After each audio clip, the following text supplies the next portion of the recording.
Hi, everybody. Welcome to Friday's Focus on Finances. My name is Jamie Fleming, and today we're going to talk about 8 tips to help you control holiday spending and how not to get wrapped up in overspending. Now, just a preface to today's Friday's Focus on Finances, if you're not already finished with the majority of your Christmas shopping, you may be violating one of our Kick the Fear Out of Your Finances pitfalls to avoid. Yes, I'm talking about the procrastination penalty. With that said, hopefully some of these last minute tips can help if you think you can't get through the holidays without spending a fortune. It can be easy to go overboard on holiday shopping, but with a little bit of planning and budgeting, it is possible to celebrate without spending all of your cash or maxing out your credit cards.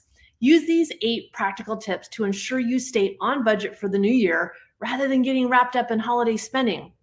So the first one you can probably guess is set a holiday spending limit.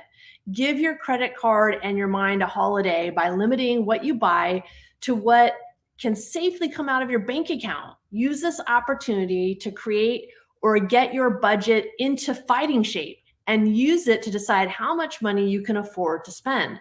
Holiday budgeting is a way to set limits on your purchases and still enjoy the season. It can help to set up a budget and limits that you can stick to without caving in and racking up credit card debt. The money you can reasonably spend on gifts is money that isn't going to bills. That said, if you want to have a little more to spend, this doesn't have to be just the money left over at the end of the month. You can use the money that you would normally spend elsewhere, such as on your daily morning latte. As long as you're using cash, not cash advances from credit cards, without spending your rent money, you're on your way to doing a pretty great job. Here's an important note. Remember to be realistic about what you're willing to sacrifice.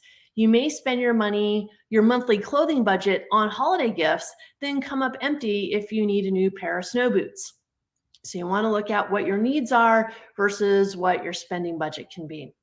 Number 2 is make your own naughty and nice list. Santa has to buy presents for the whole world, but you don't have to.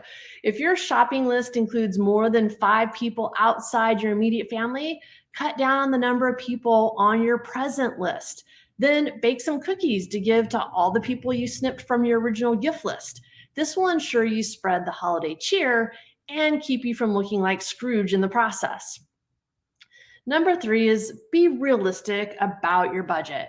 Your older brother paid off his student loans 5 years ago, and he always gets you the fanciest presents. However, if you're in a different place in your financial life, you shouldn't follow suit.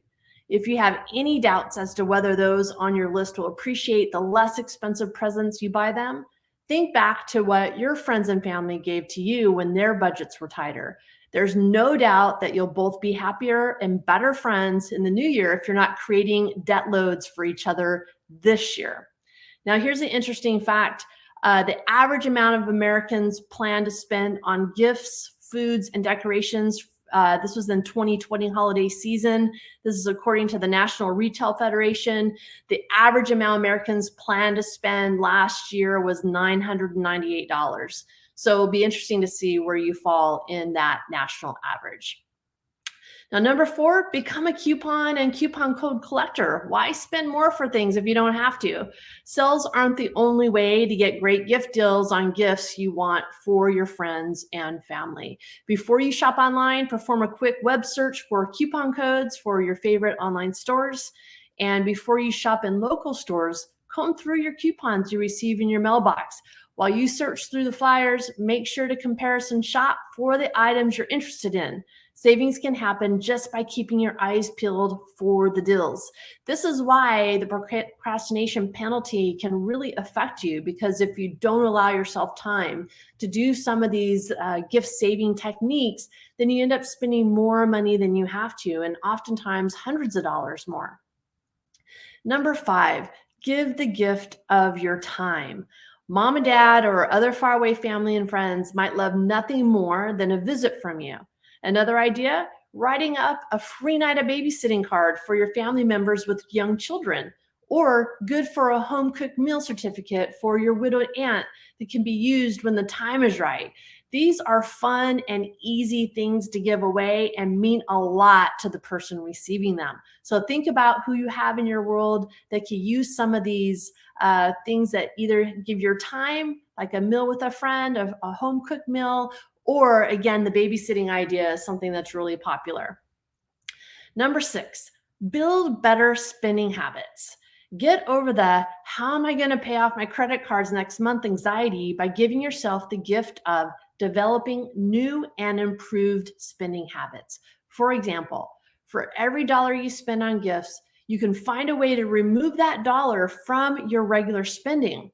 Around the holidays, you can use those savings to buy presents, but next month, and the rest of the year, what you save can go into your savings for emergency reserves or even your retirement account. So look at ways that you can cut down your normal spending for gifts and then use those funds to increase your personal net worth in 2022. Number 7 is provide personalized gifts.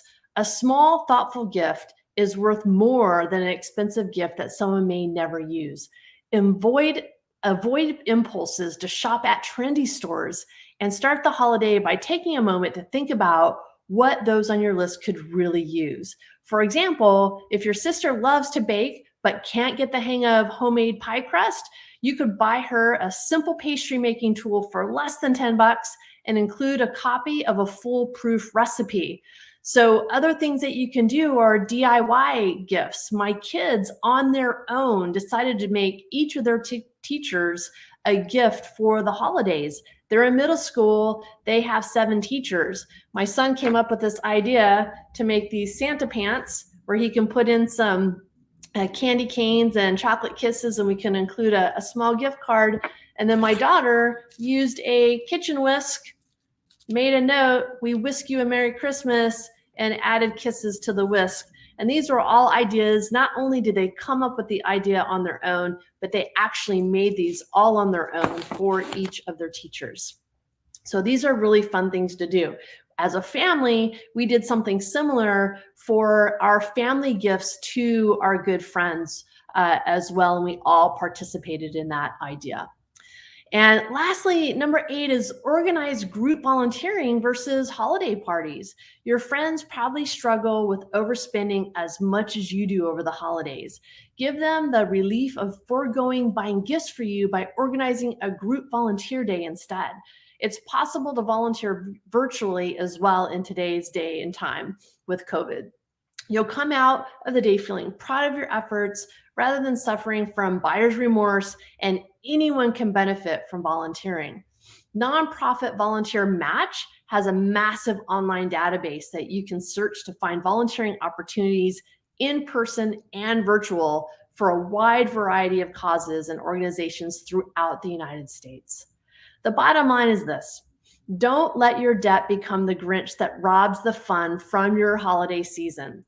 Base your gift buying on sentiment rather than dollar value, and avoid giving yourself a year-round debt headache. If you can follow these tips, when your holiday bank and credit card statements arrive in the new year, you'll find yourself singing Joy to the World all over again. So here are the key takeaways to remember. Sticking to a budget is a good way to keep yourself out of debt during any time of year. Controlling your holiday spending is an essential aspect of a healthy financial life. And alternative gifts such as volunteering or handmade goods are ways to save money during the holiday season.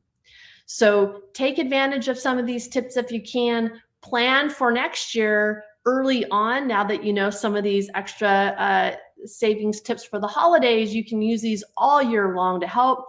And if you want to know how to incorporate more of these strategies into your financial world, take advantage of our complimentary consultation. We would love to talk to you. We would love to help you increase your net worth and achieve all your financial goals. Happy holidays, everybody. We will see you next week on Friday's Focus on Finances. Have a great weekend.